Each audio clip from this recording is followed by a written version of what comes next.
There comes a moment in every life when things fall apart. The plan fails. The person leaves. The silence grows heavier than words. And you begin to wonder, why is this happening to me? But what if it's not happening to you? What if it's happening for you? The Stoics believe that every hardship carries a hidden gift, not comfort, but clarity, not escape, but evolution. Marcus Aurelius once wrote, "What stands in the way becomes the way," meaning the very thing you're avoiding might be the path you're meant to walk. This isn't just philosophy, it's a practice, one that teaches you how to stay calm in chaos, how to turn pain into perspective, and how to rise not through control, but through understanding. So if life has knocked you down lately, don't rush to fix it. Pause, look again. There might be something deeper waiting beneath the discomfort. Let's begin. Many people believe that in order to be respected, they must speak louder, express more, use strong arguments to force others to listen, but Stoic philosophy offers another path. Respect isn't given to those who demand it. Respect is given to those who show up with steadiness. Marcus Aurelius once wrote, "A man does not need to speak much to prove his worth. His calm presence and the way he lives are the answer." That is the essence of present strength without display, clarity without proof. Stoicism doesn't teach us how to attract attention. It teaches us how to be present as someone with inner strength, to not let our mind be swayed by others' eyes, to not react impulsively, to not strain to prove anything. In a world full of noise, where everyone is in a rush to speak, where conversations are driven by emotion, reaction, and the need to be seen, the person who can remain calm, focused, and fully conscious of themselves is the one who gets truly heard. You can observe this in anyone who carries the aura of self-mastery. They walk into a room without trying to draw attention, yet every gaze turns toward them. They don't need dramatic words, but each sentence they speak lingers in the minds of others. That is not communication skill. That is the result of cultivating a steady inner world. When you are truly here, right now, not worried about what others think, not trying to manage others' emotions, you radiate an energy that others can feel. That is presence. And that presence is what makes you trustworthy and respected. So before entering any conversation, don't ask, "What should I say so they'll listen?" Instead, ask, "Where is my mind right now? Am I truly present, truly listening, truly aware of every word I'm about to speak?" You don't need to strive for recognition. When you no longer seek recognition, it comes naturally. When you stop seeking attention, you become the one most noticed. A person's strength lies not in how much they speak, but in their ability to remain silent when needed, and to speak at the right time, with the right weight. Every word spoken from mindfulness carries gravity. In contrast, words lacking inner strength, no matter how loud, are nothing but hollow sounds. Stoicism does not view communication as a game of strategy. It sees it as a practice of self-mastery. Every time you speak, let it come from inner observation, from maturity, from a grounded state of being. Speak not to react, but to clarify, not to control others, but to express truth. In today's chaotic world, the one who can remain calm in the storm of emotions is the one who truly has influence, not because they seek influence, but because they are not swept away by the common turbulence. Respect does not begin with others. It begins with you, with the way you live, with the way you listen to yourself, with the way you choose to be present every time you open your mouth to speak. Let go of the unconscious sorry. When you stop diminishing yourself, others start listening. There's a habit that seems harmless, but slowly eats away at our self-respect day by day. It's the unconscious habit of apologizing. Not the sincere apologies that come from hurting someone, but the automatic, unwarranted sorries we utter when nothing is wrong, as if our very existence is something that needs justification. Have you ever done this? You walk into a room, a few minutes late. The first thing you say is, "Sorry I'm late." Sounds polite, But unconsciously, you've put yourself in a weaker position. You're not just taking responsibility for being late, you're sending a subtle message: I am the problem. And that message lowers your value in the eyes of others. And in your own eyes, try saying this instead: thank you for waiting. With just a small shift in language, you're no longer the one at fault. You are present with intention and gratitude. That's not arrogance, that's self-possession. Many people fall into this pattern. Sorry for bothering you. Sorry, may I ask something? Sorry, I just wanted to follow up. It sounds gentle, but these phrases send an unintended message. My presence is an inconvenience. My thoughts are something that must be permitted. And gradually, others begin to believe that. Worse, you begin to believe that. When you constantly apologize for things that aren't wrong, you start giving up your internal boundaries. You train others to treat you as someone who is always at fault, always ready to take the loss.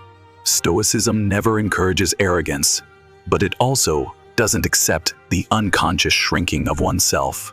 Epictetus said, "We cannot control what others think of us, but we can control how we present ourselves."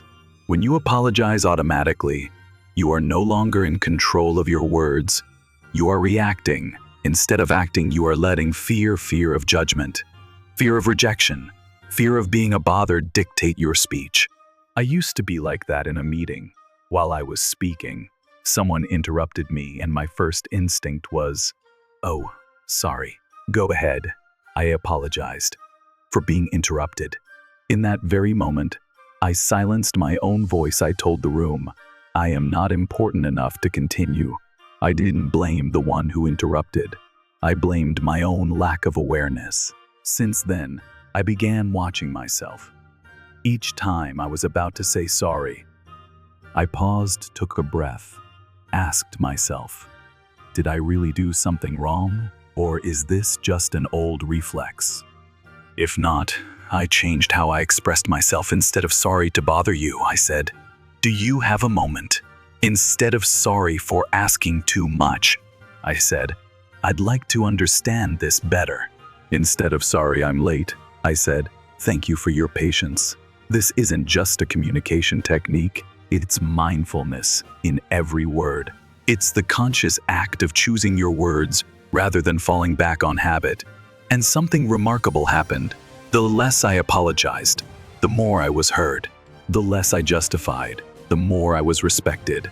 Stoicism teaches, words are a mirror of thought. When you use words that shrink yourself, you don't just mute your voice, you begin to mute your entire being. This doesn't mean we never apologize. If you've truly done wrong, if you've hurt someone, apologize from the heart. A sincere, timely apology is a sign of strength.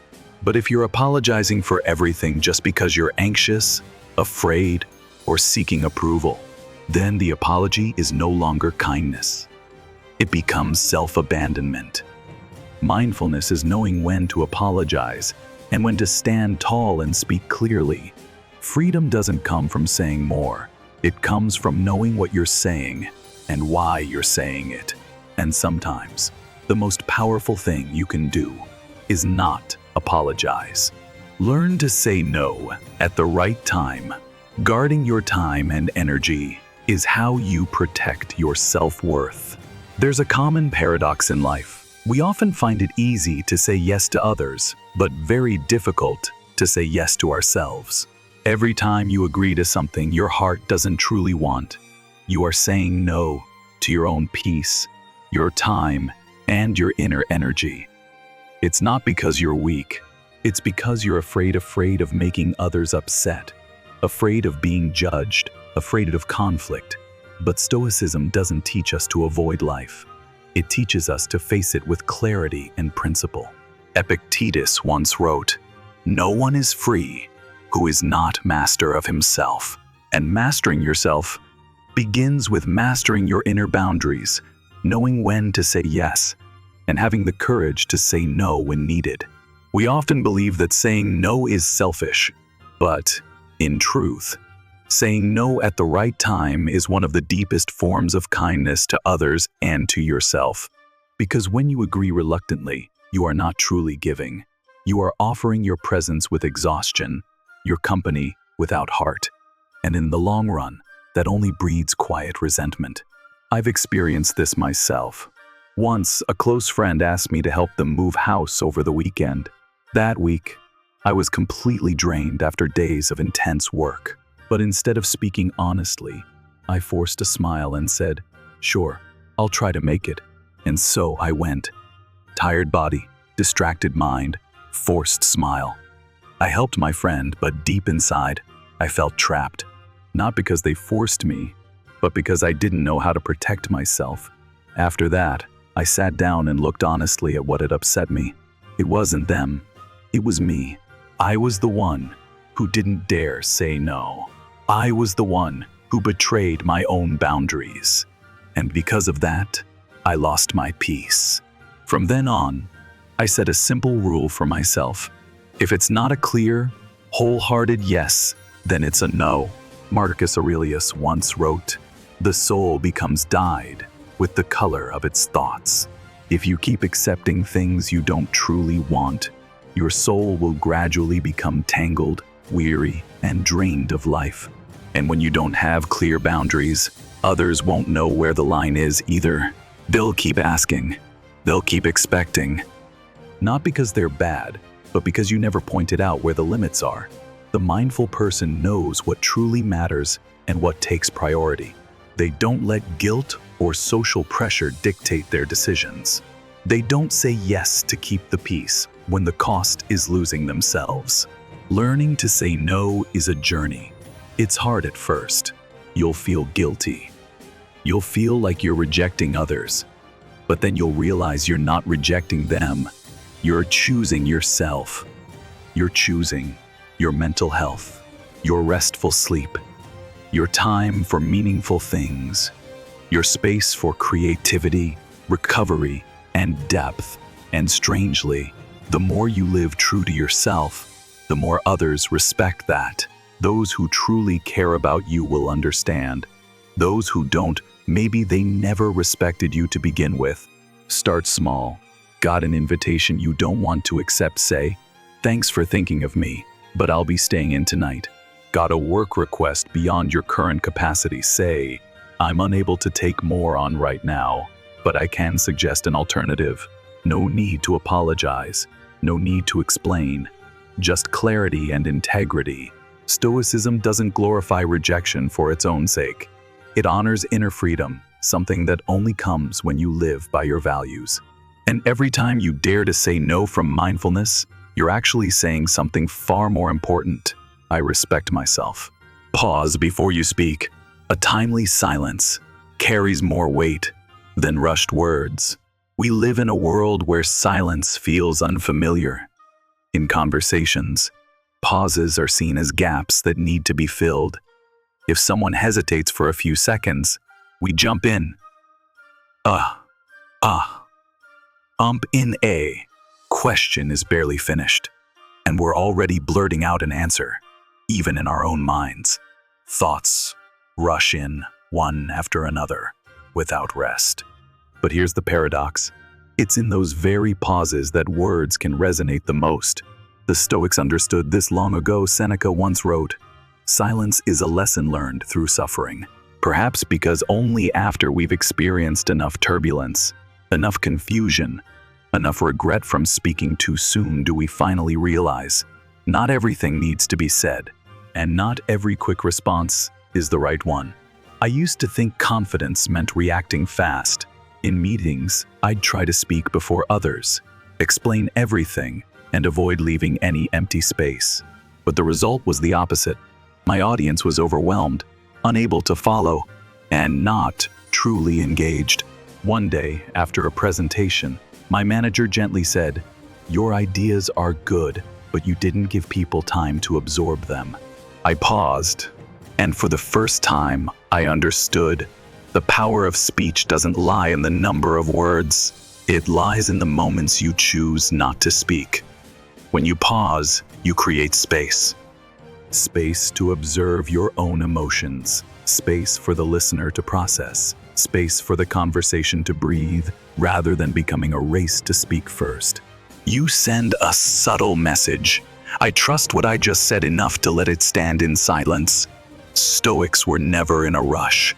They knew that speaking without thinking is like shooting arrows into the dark. Epictetus advised, "Let thought precede speech." And the pause is where thought matures before becoming words.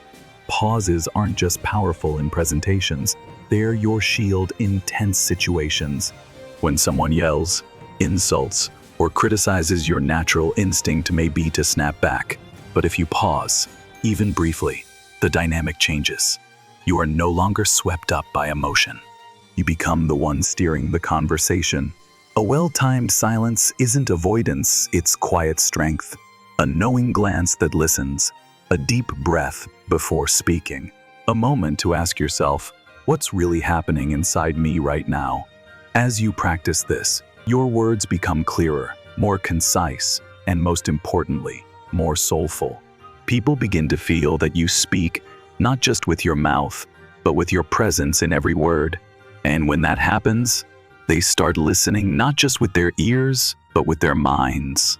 You can begin practicing today. In conversation, after saying something important, pause for 2-3 seconds. When someone asks you something, don't rush to reply, breathe, reflect, then speak. When emotions rise, use the pause as a shield. What am I feeling? Do I need to say this right now?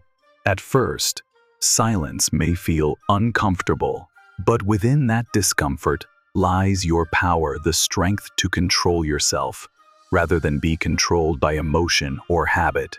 The Stoics taught, say less, but say it well, and you'll notice the most respected people aren't the loudest. They're the ones who speak at the right moment. More importantly, they know when to remain silent. True strength needs no decoration. It shows in a calm gaze, in a steady breath, and in the silent pauses that hold more power than any speech. Use humor as a tool. Don't sacrifice your credibility. Just to be liked, humor is a gift. It can soften tension, build connections among strangers, and bring lightness to the most awkward moments. But like any gift, if used at the wrong time or in the wrong way, it can backfire. The Stoics never rejected humor. Seneca once said, "Laughter should not be too abundant, but it should not be entirely absent." Within that balance, he emphasized something crucial. Humor should be a tool, not a mask. I've fallen into that trap. When I was younger, I often used humor to cover up anxiety. Whenever I felt unsure, insecure, or afraid of being judged, I'd hide behind a joke. At first, it worked. People laughed. I felt accepted, even liked. But over time, I noticed something unsettling. People remembered me as the funny one, not the trustworthy one. One day, during a meeting, I joked, "I'm only here to make these spreadsheets look nice." Everyone laughed, but afterward, my manager pulled me aside and said, "Don't turn yourself into a joke. People will believe whatever you say about yourself." That moment was a wake-up call. I realized if you keep making yourself the punchline, even you will stop taking yourself seriously. The Stoics didn't say, "Don't laugh," or "Don't make others laugh." They taught, every word should come from self-mastery. So ask yourself, where is that joke coming from?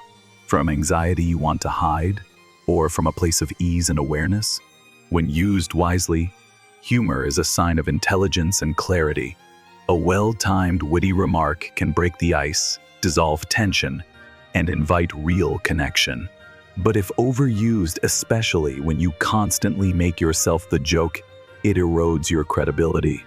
Worse, it erodes your self-respect. There's a thin line between humility and self-deprecation. A mature person can laugh at their mistakes, but never at the expense of their worth. They don't trade self-respect for likability. If you want to use humor, ask yourself, does this joke clarify the moment or distract from it? Does it come from understanding or insecurity? Does it bring people closer or cost me their trust? The answers will help you find the right dose. And that's what Stoicism emphasizes. Self-restraint is strength. Mindfulness in speech doesn't mean being dry or overly serious. It means being conscious of the purpose behind each word. In stressful moments, a gentle joke can be a bridge to connection. But if it's used to dodge truth, avoid hard conversations, or mask real emotion, then it's no longer a tool. It becomes a mask. The Stoics weren't afraid of authenticity. They spoke when necessary, were silent when needed, and embraced seriousness when the moment required it. In today's world, where everyone tries to be witty and likable, those who know when to be serious stand out. They don't perform for attention. They let their true value shine through presence, through action, and through silence between intentional words. Humor is a language, but respect is the voice of depth. And if you want to be truly heard, know when to smile and when to stand firm in your presence. Stop speaking ill of others. Integrity in speech is the foundation of true respect. There's something that seems small, something that happens in daily conversations yet silently erodes a person's dignity. The habit of speaking badly about others behind their backs. You may not think it's serious.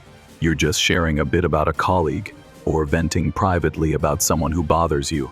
But the truth is, every time you speak about someone who's not present, in a way that's unnecessary, you damage your own trustworthiness and integrity. The Stoics were deeply mindful about speech. They didn't see words as mere tools of communication. They saw them as reflections of our ethics and inner depth. Epictetus once said, "If you wish to improve, be content to be thought foolish rather than join in foolish conversations." Why do we so easily fall into gossip? Maybe it creates a false sense of intimacy. Maybe we enjoy the feeling of knowing something others don't, as if holding secret power. But all those feelings are shallow and fleeting. In the end, gossip leaves behind an emptiness, because when you speak badly of someone who isn't present, the listener silently wonders, "What would you say about me when I'm not here?" I once witnessed such a moment. In a meeting, after a colleague stepped out, someone began making negative remarks about her. At first, others nodded in agreement, but soon, their eyes began to dim. No one said anything, but the atmosphere had changed. Trust began to fade. A few weeks later, I overheard a different group gossiping about the same person who had gossiped earlier. And I realized something. The one who spreads gossip eventually becomes its victim. The Stoics taught, if you want peace, begin with integrity in speech. Because true peace cannot coexist with suspicion, double talk, or regret over careless words. So how do you know the difference between honest sharing and harmful gossip? It's simple.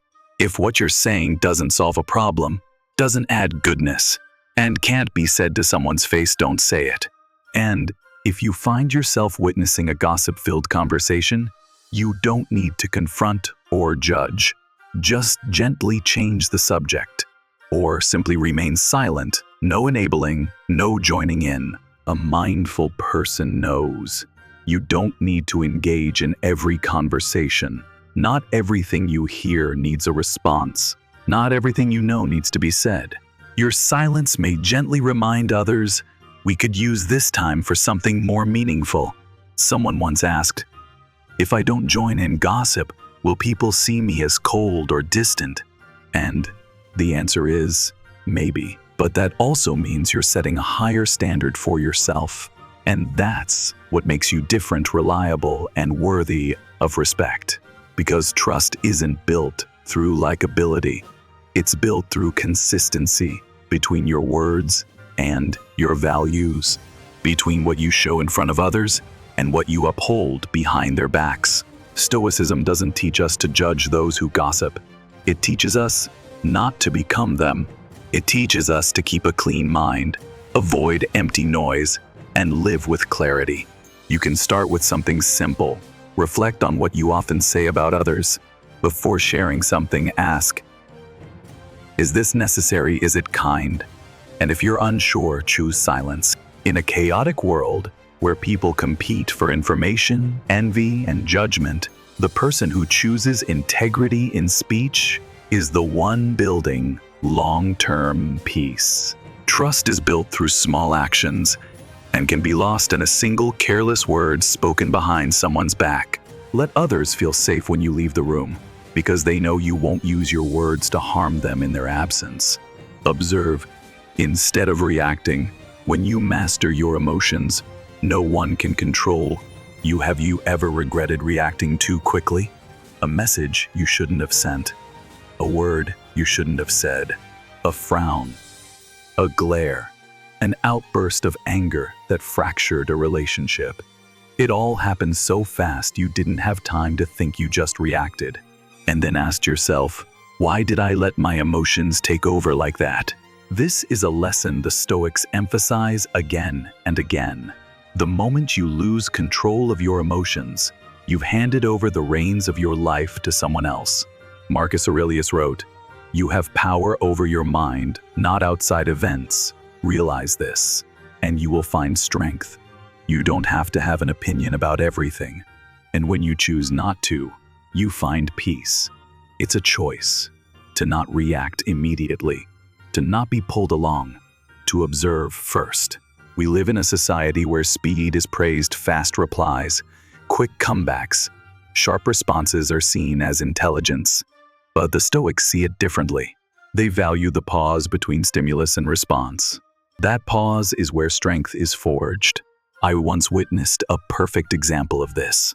In a tense meeting, one team member suddenly blamed a colleague in front of everyone. The room grew heavy. Everyone braced for a fiery argument. But the person being blamed simply looked at their accuser, stayed silent for a moment, then calmly asked, "Could you clarify what you're feeling right now?" No anger, no defense, just presence, calm awareness, and an open question. The mood shifted. The accuser hesitated. The whole room softened. That moment taught me something profound. The one who can observe their emotions before reacting is the one who holds real power. They don't get swept away by emotional waves. They remain steady like a lighthouse in a storm. The Stoics train this every day, not by suppressing emotion, but by observing it from a place of mindful distance.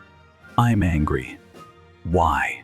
Is this reaction useful or just feeding my ego? If I stay silent for a few more seconds, what might shift? The answers don't always come right away, but the act of questioning already moves you from reaction to awareness. In reality, you can't control what others say or do, but you can always control the one thing that truly belongs to you, your response. And when you don't react immediately, you send a powerful message. I am not easily manipulated. I don't act from emotion. I choose how I live. Look at the people you truly respect. Are they impulsive? Or are they calm in the face of conflict? They may not speak often, but when they do, their words are clear and grounded, not driven by fleeting emotion, but by solid inner strength. Mindfulness is the ability to pause and look inward before taking action. It's placing your hand over your heart, taking a deep breath, and asking, right now, what matters more, reacting or peace? The mindful person isn't someone who never gets angry or hurt. They still feel everything, but they don't let those emotions control their actions. You can practice this every day. When someone says something upsetting, don't respond immediately. Take a breath. Count to 5. When you feel hurt, write your feelings down. Instead of reacting, read them later. When something online tempts you to react, ask, do I really need to respond, or is this just a test of self-control? Stoics aren't cold. They're clear. They know who they are, what's worth responding to, and what can be let go in silence. And when you live this way, you become untouchable. No one can throw you off course because you've chosen to keep the steering wheel in your own hands. Know when to stop, speaking briefly and at the right time, Is the strength of the steady-minded sometimes the strongest thing you can do is to say nothing more, no justifying, no over-explaining, no trying to convince. Just stop at the right moment. It sounds simple, but in reality, many people lose respect simply because they don't know when to stop. They talk too much in meetings, explain too much in arguments, try to close the deal with endless reasoning, not realizing that real power lies in clarity and brevity. The Stoics understood this deeply. Marcus Aurelius once advised, "Don't waste what remains of your life in speculating about others or speaking more than necessary." He wasn't just referring to casual talking. He was speaking of life quality, because our words reflect our thoughts, and our thoughts reflect our inner world. Think about it. How many times did you present a great idea, but kept talking and lost its impact? How often did you win an argument, then overdo it, and turn others off? How often did a heartfelt apology turn into endless justification and blame? Over-talking often reveals insecurity. We fear being misunderstood. We fear losing control. But the more we talk, the more others sense that fear. I once saw a powerful example. Someone was negotiating their salary. They stated their value and expectation, then stayed silent. No further selling, no nervous rambling. The other person hesitated, then agreed. Another candidate, after stating their expectation, kept explaining, lowering their ask, and eventually lost their confidence and leverage. Sometimes, silence after a strong statement is a sign of strength, because the person who dares to stop trusts their own worth. The Stoics didn't just practice silence, they cherished it as an art. Seneca wrote, "The wise man doesn't speak much. Each word is like a well-placed gem." They knew, it's not how much you say that's profound, it's whether what you say is true and enough. Mindfulness in speech isn't just choosing the right words, it's knowing when to stop, and doing so intentionally. In an argument, stopping may preserve your dignity. In a presentation, ending at the right moment creates a stronger echo than dragging it on. In a relationship, silence at the right time may heal what words have hurt. How can you practice this? Start by observing yourself while speaking. When you feel like adding more, ask, will this clarify things or just satisfy my emotions? When you want to prove yourself, pause and remember, true value doesn't need extra packaging. When caught in emotional flow, take a breath, look your listener in the eye, and let silence carry the rest. You don't need to say everything to be understood. You just need to say the right thing to be respected. In a noisy world, those who know when to stop are rare. They don't compete to speak the most. They don't need to have the last word. They leave a lasting impact not by how they finish, but by how they choose to stop. Sometimes, a well-timed stop speaks louder than 100 more words. Communicate with mindfulness. When you're fully present, your words go deeper. We often think good communication is about saying the right thing at the right time, in the right way. But deeper than that, there's something most people overlook: presence. You can say the most eloquent words. You can use perfect phrasing. But if your mind is scattered, if you're not truly present, your words will pass through others like wind. Communication doesn't begin with words. It begins with presence. Marcus Aurelius once wrote, "Perform every act in life as though it were your last." If you bring that spirit into every conversation, everything changes. The Stoics didn't just train to live ethically and with strength. They trained to live mindfully, especially in how they spoke, because they knew every word is a choice. Every conversation is a chance to reveal who you truly are. I once sat with a close friend, but something felt off. Not because of what they said, but because I wasn't fully there. I was half listening, half thinking about other things. When we parted, my friend quietly said, "It felt like you weren't really here today." That comment pierced like a small needle, soft but sharp. From that moment on, I began practicing a new habit. Before each conversation, return. to yourself. Take a few deep breaths. Feel your feet grounded on the floor. Place your full attention on the person in front of you. Let go of the need to sound smart or appear wise. And something magical happened. When you're truly present, you don't need to say much. You see deeper. You hear deeper. And your words carry deeper meaning. The Stoics called this acting with rational clarity. Not cold logic, but reason rooted in the present moment, free from emotional clutter or mental noise. What is mindful communication? It's listening not just with ears, but with full attention. It's sensing the other person's emotion without rushing to offer advice. It's speaking honestly, without defense, exaggeration, or pretense. It's knowing when to stay silent and when to speak clearly. In the modern world, we're pulled by speed. Messages demand instant replies. Stories demand quick reactions. We lose the pause between intake and response. And that pause is where real understanding is born. A fully present person has an unmistakable aura. They don't need to impress. They don't need to dominate. But when they speak, people listen because they speak from clarity. And clarity always carries power. You can practice this every day in small ways. When someone speaks, don't plan your response, just listen. Before you speak, pause a moment. Feel your breath, then speak. Before sending a message, reread it. Does this reflect what I truly want to say, or is it a reaction? The Stoics teach, words are the tools of the soul. When you live mindfully, you don't just speak. You convey depth, integrity, and powerful presence. Communication isn't a tactic to win. It's a way of being. A way of showing up with truth, with self-awareness, and with care for others.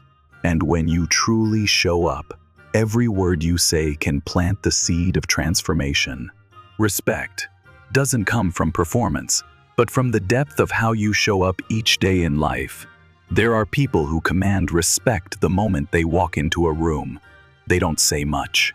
They don't try to impress. They're not flashy. But you know, this person has depth. They have presence. They have quiet strength. On the other hand, some people constantly try to prove themselves, trying to speak impressively, dress impressively, show off in every conversation. But the more they try, the more others step back. Because respect doesn't come from effortful performance. It comes from within. The Stoics understood this clearly. Respect is not a goal. It is a natural outcome of a life lived with principle, awareness, and self-mastery. Epictetus said, "If you want to be respected by others, begin by respecting yourself. Not through words, but through your actions, through the way you listen, the way you say no, the way you stay silent, the way you uphold your values, even when no one is watching." In the previous 9 parts, we've walked through what may seem like small things: stopping unconscious apologies, saying no when needed, using silence wisely, speaking with integrity. But when you connect them all, you realize these are not communication techniques. They are the foundation of a steady life. You can't earn respect by learning how to speak if you still doubt yourself inside. You can't expect others to listen to you if you haven't learned to listen to yourself. Respect doesn't come from convincing others to believe in you. It comes from your own belief in your values without needing to prove it. And that takes training, daily, bit by bit. When you pause before reacting, you rebuild your inner strength. When you choose silence over adding fuel to the fire, you choose peace over ego. When you say no to protect your boundaries, you say yes to yourself. When you speak with full presence, you no longer need to impress. You just are. And that's enough. The Stoics didn't live for recognition.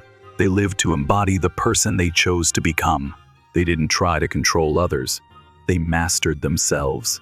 They didn't talk about virtue. They lived it. And that's why others respected them. In today's world where everyone tries to build an image, It's authenticity and quiet depth that make you stand out. Respect doesn't come from the spotlight. It comes from the light you kindle inside yourself. A light no one can turn off, and no one can give you but you. So instead of asking, how can I sound more impressive? How can I gain more respect? Ask, am I living in line with what I believe today? Are my words rooted in awareness or just reaction? Am I listening to others the way I wish to be heard? When you can answer these questions honestly, you no longer have to chase respect. It will find you. You don't have to shout to be heard. You don't have to perform to be noticed. You only need to show up fully with self-mastery, integrity, and presence. Because respect doesn't come from the outside. It begins with how you live every single day.